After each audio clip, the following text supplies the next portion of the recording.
Okay mga kababayan 'no, ang Amerika, full force na. Ito na, full force na sa Baho de Masinloc. Matindi 'to mga kababayan 'no, malupit 'tong Amerika 'no. Kaya yung mga barko ng China ay biglang nawala. Sabi ko na nga ba, itong mga Tsekwan na 'to, talagang hanggang porma lang talaga, eh. Pero 'pag nandiyan na si Uncle Sam o yung Amerika, nagtatakbuhan na parang mga dagang nakakita ng pusa. Grabe 'no, ito ang bibigyan natin ng reaction video. Ito kasi ito yung mainit na balita sa ngayon 'no, sa West Philippine Sea. At isa pa 'no, isa pa mga kababayan, ang ano, ang China, itong mga Tsieko, kabado sa Japan. Kabado na. Bakit kabado? Ayun ang ating bibigyan na reaction 'to mga kababayan. Ngayon kung bago ka pa lang sa aking channel, please, like and subscribe na lang muna sa ating YouTube channel bago tayo mag-umpisa. Okay 'no? So, and also please, paki-subscribe din kay Good News Philippines. So, sa kanyang video 'to na ating bibigyan ng reaksyon kasi ito yung mainit na balita talaga tungkol sa mga Tsekwa. Nanggigigil talaga tayo 'no. Puro makatarantaduhan talaga itong ginagawa nitong mga Tsekwa na 'to. Okay 'no, so please, like and subscribe na lang muna, bago tayo mag-umpisa. Okay 'no, please, okay, umpisahan na natin.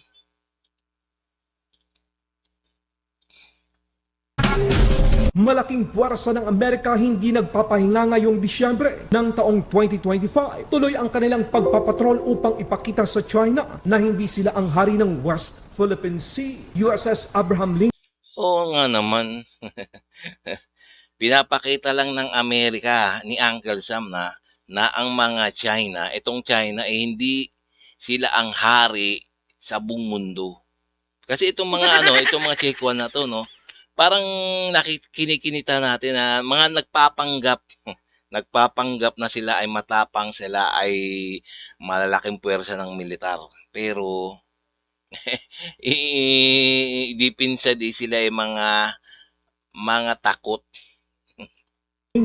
CVN-72, isang nuclear-powered aircraft carrier. Sakay ang mga fighter jets ng Amerika, pumasok ito sa territorial waters ng Pilipinas at lumapit ito sa Baho de Masinloc nitong ika-28 ng Disyembre taong kasalukuyan. Nagsagawa ito ng flight operation gamit ang mga FA-18 Super Hornet, CMV-22 Osprey. Kasabay din ito ang dalawa pang barkong panigma ng US Navy, ang USS Michael Murphy at USS Proms. Makikita sa flight data na ang helikopter na sakay ng USS Abraham Lincoln ay lumapag sa Clark Air Base sa Pilipinas. Isang pagpakita na merong koordinasyon at basbas mula sa Pilipinas ang pagpasok ng barkong panigma ng Amerika sa West Philippine Sea.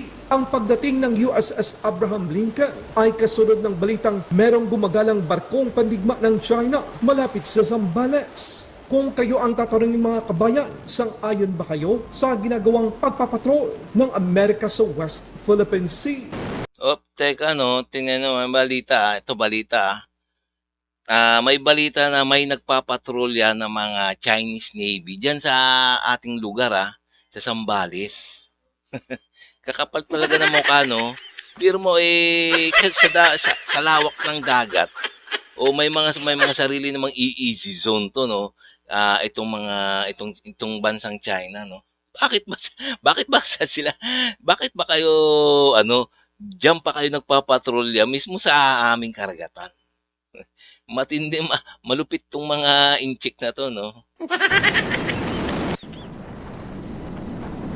Tsaka kaya nga kaya nga nagmamadaling pumunta o sumugod kaagad ang US aircraft carrier no para nga siguro para tabuyin o kaya tabuyin palabas o itong mga Tsekwa.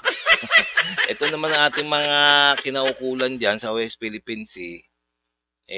Siyempre takot din 'yan sa China kaya pinapaubaya na lang siguro sa Amerika yung pagtataboy ng mga warship ng mga Tsekwa. Puwede rin na kayo mag-comment diyan mga kababayan,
Kung makikita niyo mga kababayan, so talagang nakakatakot tignan 'tong aircraft carrier ng Amerika. Kaya anytime puwede 'tong magpasabog, o kaya anytime puwede bumura ng isang bansa 'to 'no. Ewan ko na lang 'pag hindi natakot 'tong mga Chekwa dito 'no. Tingnan mo niyan, nasa Scarborough Shoal ang aircraft carrier ng Amerika. Parang, bantayan. Para patunayan, ipakita na ang Scarborough Shoal ay hindi sa mga Chekwa. Ayan ang parang gustong ipakita ng Amerika ni Uncle Sam 'no, na ang mga Chekwa ay hindi siga o kaya hindi siga sa mga teritoryo ng Pilipinas tulad ng Scarborough Shoal. Kaya nandiyan ang aircraft carrier ni Uncle Sam.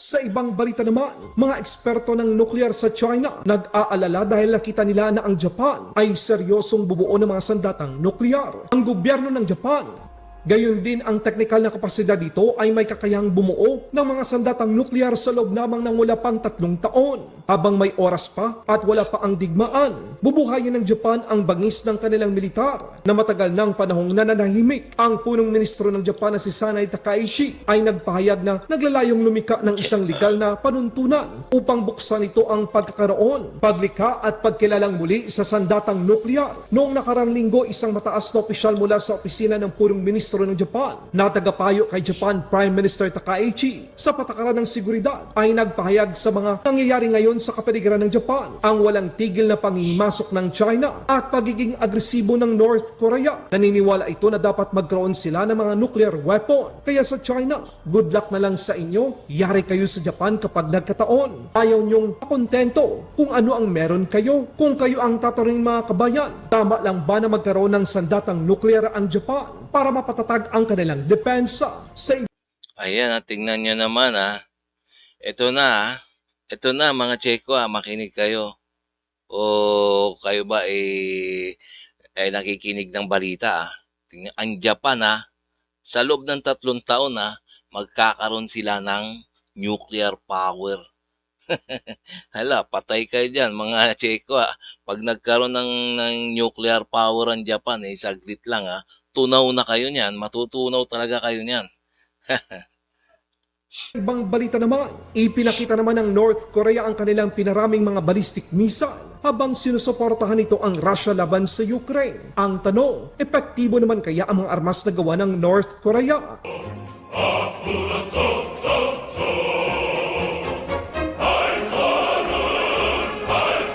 China, sinubukan daw ang kanilang YJ-21 hypersonic missile na kayang tamaan ang target sa layo daw na 1,000 km. Pero ayon sa videong maikli na ipinakita ng China, kulang ito sa impormasyon kung talagang hypersonic talaga ang kanilang inilunsad at kung natamaan ba talaga ang target. Malamang sa malamang, ito ay propaganda lamang.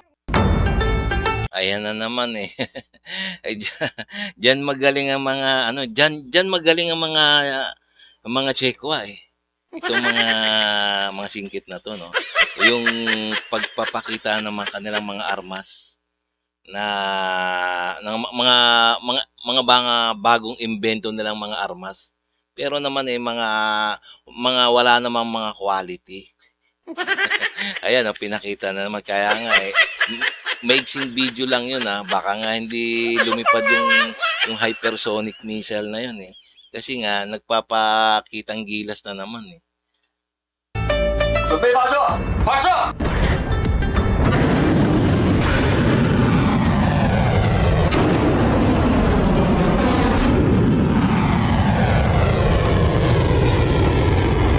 导弹命中，目标击毁。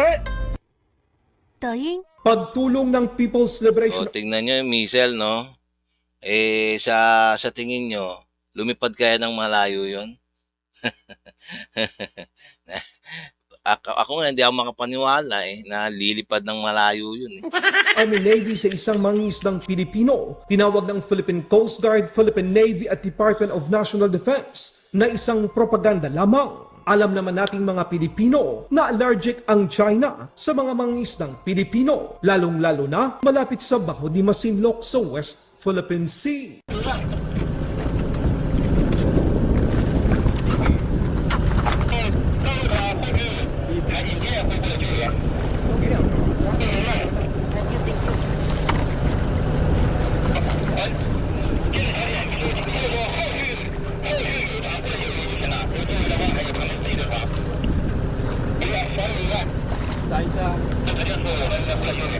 Wait a moment. For some wires. Wait for some wires. Another ship. Down here. Thank you, thank you, thank you. Thank you. No problem. No problem. 多给一点吃的，多给点吃的 I'm 水。 staying. 多给点水吧。 I'm staying. 你把这箱给他得了。 Thank you, thank you. 要多给点水，是吧？万一时间长。 Thank you. Thank you, thank you. 水呢？水，多给点水。 Thank you. Sorry, keep silence. Silence. 多拿多拿。 Your help. Merry Christmas. Merry Christmas. 等一下。 Thank you, thank you.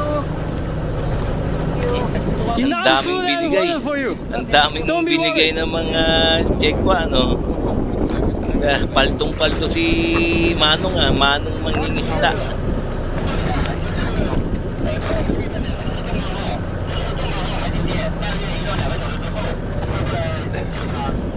Grabe, ang dami. Kanina pa nabigay ng bigay. Halos mapuno na yata yung bangka ni Manong, Close dinner.